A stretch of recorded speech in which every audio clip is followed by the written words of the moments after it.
Hello and welcome to my YouTube channel. आज का हमारा टॉपिक है एक्सपोनेंट एंड पावर।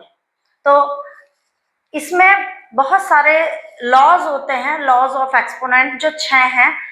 आपको इसको सॉल्व करने के लिए ये सारे 6 लॉज पता होने चाहिए, तभी हम इसको सॉल्व कर सकते हैं, सिंप्लीफाई कर सकते हैं। तो मैं यहाँ सारे लॉज विद एग्जांपल आपको समझाऊंगी। तो सबसे पहले हमें यह समझना है कि एक्सपोनेंट क्या होता है, पावर क्या होती है। तो सपोज मैंने एग्जांपल लिया 2 की पावर 4, 2 की पावर 4, तो इसको हम बोलते हैं बेस और इसको बोलते हैं पावर। यदि हमें इसे सिंप्लीफाई करना है तो हम इसे क्या लिखेंगे, 2 मल्टीप्लाई 2 मल्टीप्लाई 2 मल्टीप्लाई 2, यानी 4 बार इसका मल्टीप्लाई। और यदि इसे हमें पावर नोटेशन में लिखना है तो हम इसे क्या लिख देंगे, 2 की पावर 4। किसी भी क्वेश्चन को, सपोज हमने कोई क्वेश्चन ले लिया 2 की पावर 4 मल्टीप्लाई 2 की पावर 2, तो इसको यदि हमें सॉल्व करना होगा, सिंप्लीफाई करना होगा, तो क्या करेंगे, 2 मल्टीप्लाई 2 मल्टीप्लाई 2 मल्टीप्लाई 2, 2 का 4 बार मल्टीप्लाई, मल्टीप्लाई 2 मल्टीप्लाई 2, 2 का 2 बार मल्टीप्लाई। तब हम इसे क्या लिख सकते हैं, 2 की पावर 6। लेकिन यदि हमको ये लॉज याद हैं तो हम बहुत ही इजी तरीके से हम इसे सॉल्व कर सकते हैं। तो सबसे पहले हमारा लॉ क्या है, x की पावर m मल्टीप्लाई x की पावर n इक्वल x की पावर m प्लस n। इसका मतलब है कि यदि बेस सेम है, बेस सेम है और मल्टीप्लाई हो रहा है तो पावर क्या हो जाती है, हमारी प्लस हो जाती है। फॉर एग्जाम्पल हम लेते हैं 2 की पावर 3 मल्टीप्लाई 2 की पावर 2, तो क्या हो जाएगी ये 2 की पावर 3 प्लस 2 इक्वल 2 की पावर 5। इसका मतलब है कि जब दोनों के बेस सेम है और मल्टीप्लाई हो रहा है तो हम क्या कर देंगे, सीधा सिंपल प्लस कर देंगे पावर को और आपका आंसर आ जाएगा 2 की पावर 5। नेक्स्ट है, यदि बेस आपके सेम है और पावर आपकी अलग अलग है और डिवाइड हो रहा है तो हम क्या कर देंगे, पावर को माइनस कर देंगे। जैसे फॉर एग्जांपल यहां पर आपको दे रखा है 5 की पावर 7 डिवाइडेड बाय 5 की पावर 3, तो बेस सेम है, इसको हम बेस बोलते हैं, इसको हम पावर बोलते हैं।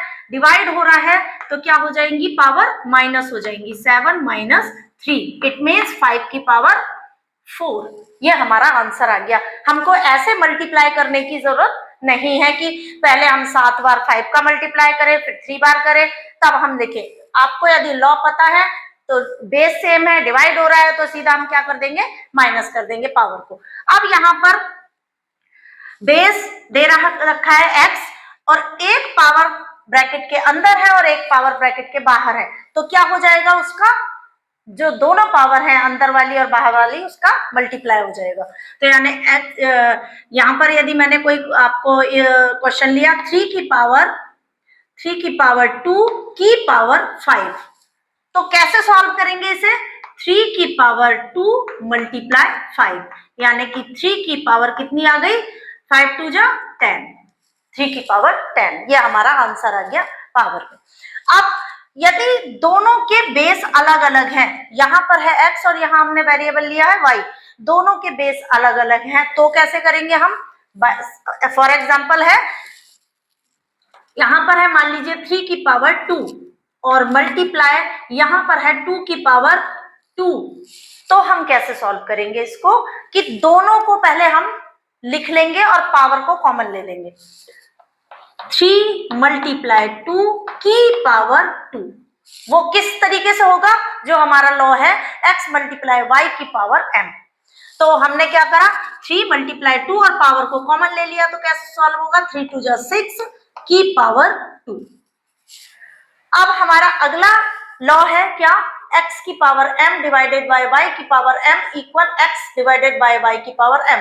यानी कि जब दोनों के बेस अलग अलग हैं और पावर सेम है तो हम क्या करेंगे, पावर को कॉमन ले लेंगे और उन संख्याओं का डिवाइड कर देंगे। जैसे फॉर एग्जांपल 7 की पावर 3 डिवाइडेड बाय 8 की पावर 2, तो हम 8 की पावर 3, तो हम इसे कैसे लिख सकते हैं 7/8 की पावर 3, क्योंकि पावर को हमने कॉमन ले लिया और 7 डिवाइडेड बाय 8 कर दिया।